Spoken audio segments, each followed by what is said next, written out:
This is part 4 of I Hope You Die Soon, Words on Non-Duality. Being a person. The sense of being a person is so strong. It has been with me all my life, and it is the strongest addiction of all. It arises in so many ways. I have responsibilities. I am a father to 2 children. I have students. I am chairman of this very important committee. Perhaps I can save the planet in my spare time. I have fears. Perhaps I have cancer. My house might have dry rot. I might end my days lonely in a single room with dribble down my chin. Maybe on my way home from my holiday destination, the aeroplane will come screaming out of the sky in flames. I have hopes. Perhaps I will meet someone in the coffee bar today and fall in love. Maybe I will be promoted at work. I might win the lottery and be able to give up work and buy a Ferrari at last. I have longings. Many of these are contradictory. I yearn for inclusion and for solitude, for independence and to be looked after, to feel deeply and to be impregnable and unmoved. I live in a state of contraction, tensed against threat and pain. There is an overwhelming sense that I am in here and everything else is out there, bearing down on me. I have to protect myself against all the pressures that could destroy me. I even have to protect myself against my own dear ones, perhaps especially against those who have seen me at my most open. I may be pulled in every direction by contradictory impulses. Because of my yearning for unity, I want to be close to another, to be intimate, to be held, to be comforted. Because of my fear of being invaded, I want to be separate, to be distant, to be autonomous. No state can ever bring me satisfaction for long, because every state that I desire contradicts a different state that I also want.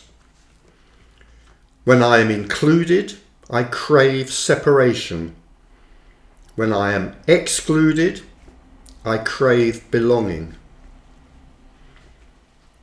I am vulnerable, separate, fearful, easily put out, easily put down.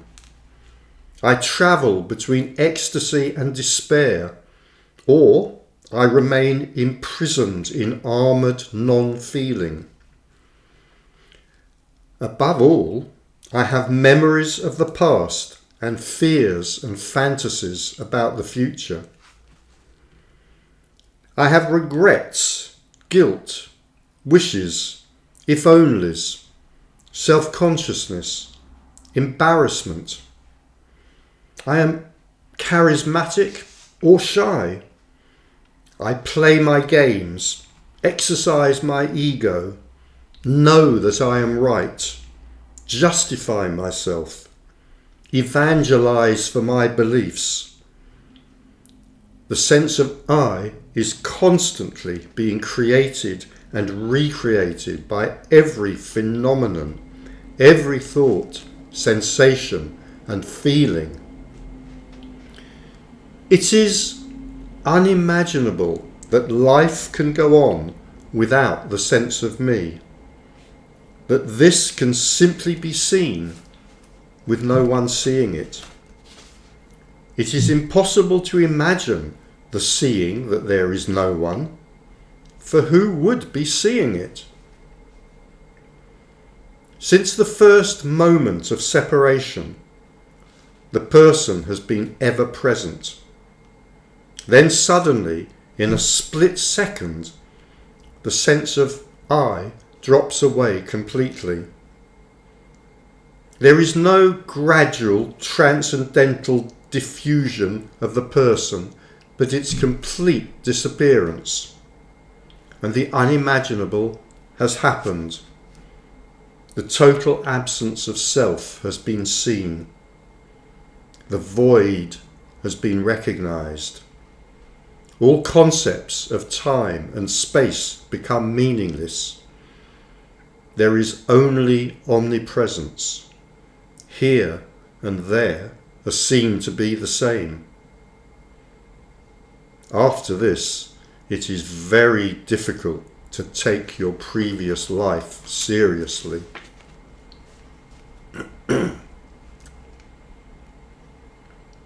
The great mantra. There is no method, but if there were, it might be to repeat the mantra, hopeless, helpless, and meaningless. It would be good, during this repetition, to notice that there is no one doing it. But there is no one who can notice this either. The person believes there is hope and goes out to seek for that hope to be fulfilled. At the root of this seeking is the thought, this isn't it, but if I can change it sufficiently, it might become it. But hope is always disappointed eventually when it is realized that this lover isn't it either. This car isn't it. This Tuscan villa isn't it. This guru isn't it. Hope leads to disappointment and then either to despair or to another futile hope. Hope can never lead you from this isn't it to this is it, because all the time that you are thinking this isn't it, really it is. You can't get from where you are to it because you are already here. If only it were possible to give up hope. Yet hope may fall away, and this can be a great blessing. The person believes there is help, but you cannot be helped to become what you already are.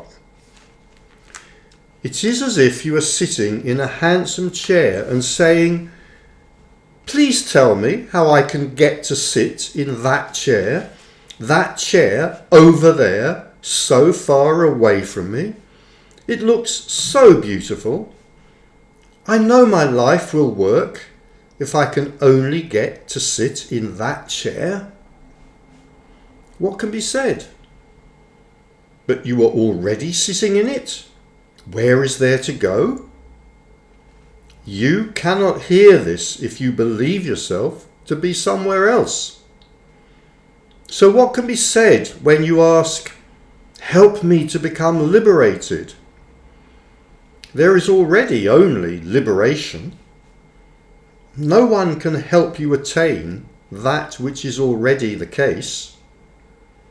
That is why in Zen it is sometimes said, I'd love to give you something helpful, but we don't have anything.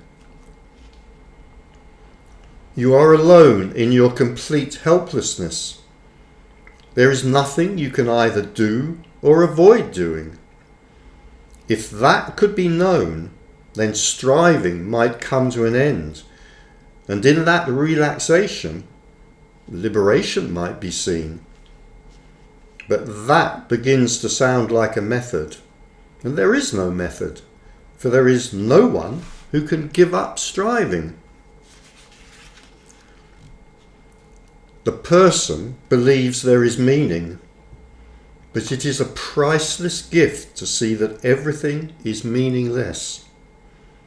Everything that apparently arises is just stuff happening. It has no implications, and it is going nowhere. When it is seen that nothing has any meaning, there can be such relief. Every tension in your apparent life might fall away. But the mind hates this. The mind cries out, "The Holocaust? Salvation through the blood of the Lamb? The enlightenment of Buddha under the Bodhi tree? The shamanic signs that I will find my soulmate? Dead Aunt Maud's spirit telling me the lost key to the back door is in the tea urn? Surely such events must have significance." Yet none of this is going anywhere.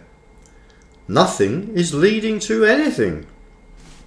The Holocaust and redemption through faith and Buddha and shamanic signs and dead Aunt Maud are simply thoughts arising and distracting you from seeing this. Oneness is distracting itself from noticing that it is not two. That is the game. Every thought of separation, each thought that does not notice that there is only unconditional love, simply keeps the game going. If there were any point in telling you to give up hope and meaning and to see your utter helplessness, I would. But there is no one to tell you this and no one to listen. You can neither search nor give up searching. Searching will happen of its own accord until it stops. If you try to give up searching, you will search for a method to give up searching.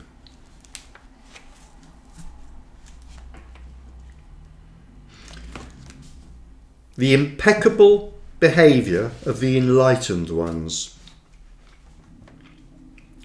There is only liberation. Typing these words is liberation. Reading them is liberation. Drinking tea is liberation. The self is liberation, manifesting as the self. But while the self, the apparent person, is there, it prevents liberation being seen. It cannot know liberation because it is looking for it. As long as it is believed that this is not it, there is tension and separation. It is felt that the self is not good enough, that it always has to do something more to make itself ready for liberation. After all, I know that I do not behave impeccably, and surely I have read somewhere that enlightened beings are always impeccable. So I am ruled out of being a member of the Enlightenment Club. This thinking traps me in duality. For now we have two things, oneness and non-impeccable behaviour, which lies outside it. We insist that oneness conforms to our rules to satisfy us that it is a proper oneness, a worthy oneness. Oneness, we think, cannot appear as cruelty or as dishonesty or as starvation in Africa. The mind says that there must be oneness with many things outside it, all the things we will not allow to be oneness. So the mind always insists that there are two. The mind, with its desire for justice, will never be satisfied with just this. This is why many spiritual teachings say that we must go beyond the mind. These teachings see the entrapment that the mind produces, but they fail to see that there is no one who is entrapped. There is no one who can go beyond the mind. When there is no person and no mind, it is seen that entrapment is also liberation. The self, with all its barnacles and peccadilloes, is also liberation arising as the self. When this is seen, it is known that questions of honesty, correct behaviour, morality and justice are irrelevant. All these concepts lose their meaning when it is seen that there is no one making any choice. Courage and cowardice, honesty and dishonesty, truth and lies, justice and injustice, responsibility and irresponsibility are just a play of light, oneness appearing as everything that manifests.